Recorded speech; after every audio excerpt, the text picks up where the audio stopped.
But first, to the growing number of frustrated Australian patients jumping the long queues for surgery by flying to Asia instead. Brady Halls joins us live with the details. Brady?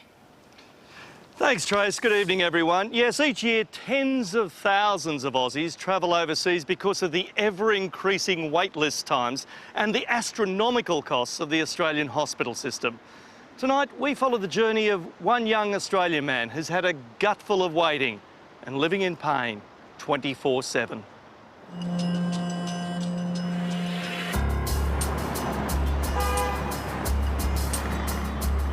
He's a young Australian man on a desperate mission, a Queenslander who says, like many, he's been let down by the Australian health system. I've had to leave Australia and my home and come here to a developing third world country just in order to get better.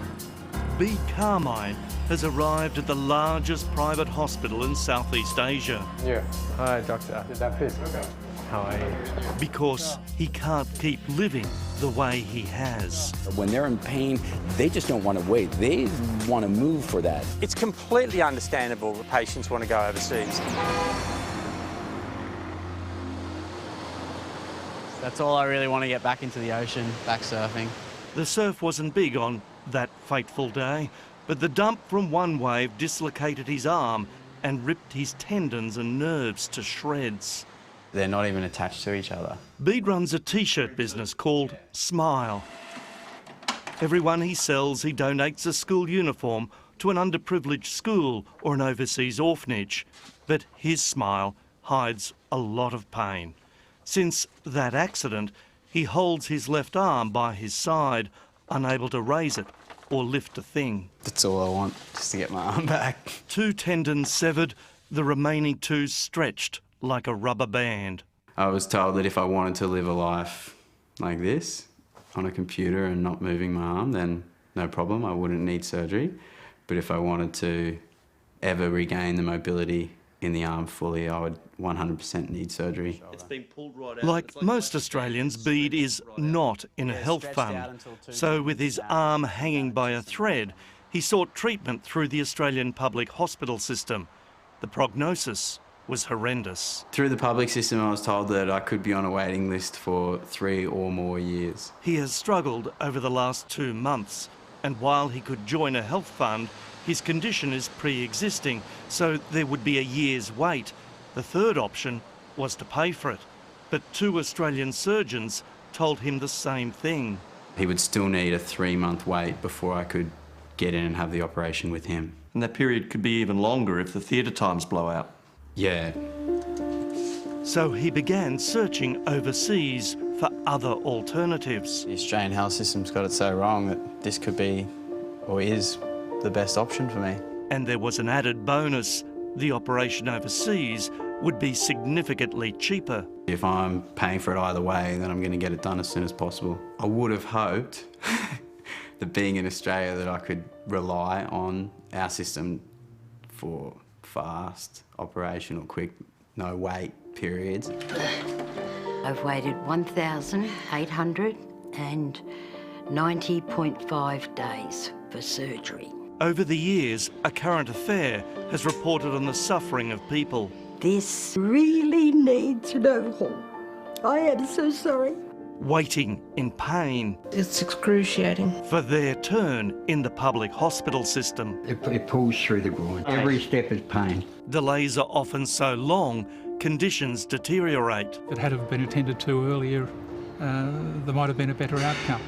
And Steve Hamilton of the Australian Medical Association says it's not getting better. We've got people who've got serious diseases who need to get into hospital, who simply are waiting an enormously long time, and that's getting longer, not shorter.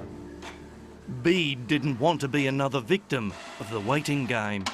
So stay in Oz, happily, but I want the operation as soon as possible. So he researched everything he could on premium Asian hospitals. Everyone who I know who's been there has been happy with the service, been happy with the hospitals, been happy with the cleanliness, been happy with the surgeons that they've used. He settled on a hospital in Bangkok, Thailand, where I followed him on his mission to get better. Not really nervous at all. And he's not alone. Last year, more than 500,000 foreigners came to Bumrungrad Hospital. This is a major injury. 12 hours after he lands, he meets his doctor for the first time. Before it was there, now it's here. Bede's scans were sent over a week ago, and Dr. Winyu, an orthopaedic surgeon of 20 years' experience, believes he can return Bede to good health. We're confident with that. And that's it. Thank you, doctor. See you tomorrow. Yes, see you. See you tomorrow. Just 18 hours after meeting his doctor for the first time, he's off for surgery. Let's just think about that for a moment. Back home in Australia, the public hospital wait for his operation was up to 3 years, and at least 3 or 4 months if he paid. Mate, I'm ready to go, ready to have the operation. You've got to come back out. His surgery is complex. It's a 4-hour procedure that goes into the night. And Bede is not the only foreigner having surgery today. Right now, dozens of overseas patients are being operated on in theatres on several floors. Last year, in just this hospital, nearly 1,000 Australians had surgery, nearly all wanting to jump the waitlist queue back home, and more often than not, getting it done for a fraction of the cost. Some of these hospitals are as good as any you'll get in Australia. Andrew McDonald is not only a New South Wales MP, but a doctor. There are hundreds of thousands of people in Australia on surgical waiting lists. He's not alone on his comments. Professor Karen Phelps is a former AMA president. The out-of-pocket costs for elective surgery in Australia, even if you're insured, can run into the thousands of dollars. But they both have concerns should something go wrong when you've come back home. About 10% of patients having surgery have something go wrong. That can sometimes be minor, that can sometimes be serious. Professor Phelps has this advice. They need to make sure that the doctor that they're seeing is very experienced and well qualified and registered in that country. We also need to make sure that the facility, the hospital that they're going to have the operation, is fully accredited. Hospitals are not the same.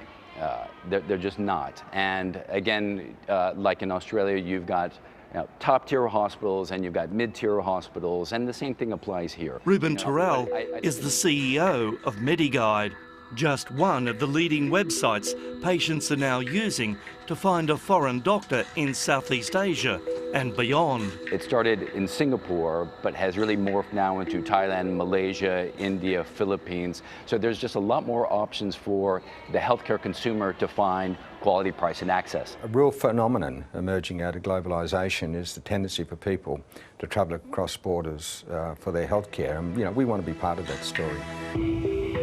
Like it or not, foreign surgery is a booming business. With our wait times getting longer and costs exploding, one leading health fund, NIB, has begun offering offshore surgical packages covering procedures including cosmetic and dental. They have plans to expand into other forms of surgery, but CEO Mark Fitzgibbon says only at fully accredited international hospitals.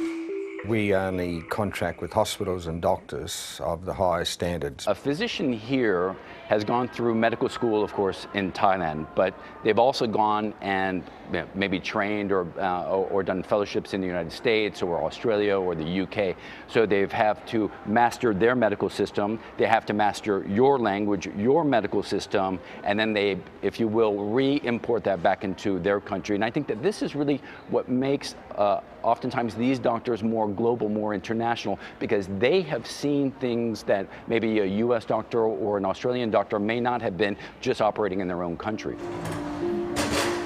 But back to our Queenslander, Bede Carmine. So, how did he go?